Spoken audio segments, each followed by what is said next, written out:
ஆனந்தி இன்னும் எந்திரிக்கல? இல்ல மேம், வலியில ராத்திரியெல்லாம் புரண்டு புரண்டு படுத்துட்டு இருந்தா.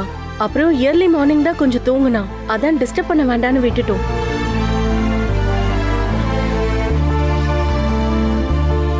ஆனந்தி,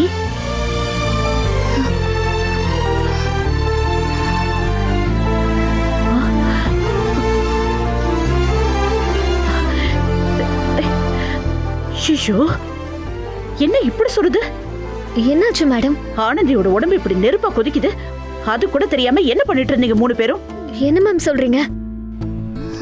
ஆனந்தி, ஆனந்தி, ஆனந்தி, எந்திரி ஆனந்தி, எந்திரிச்சு உட்காரு. ஆனந்தி, ஆனந்தி, ஆனந்தி, இங்க பாரு. ஜுரம் அடிக்குதுடி. ஐயோ, காய்ச்சல் இப்படி அடிக்குது. யாராவது என்கிட்ட சொல்லிருக்கணும்ல.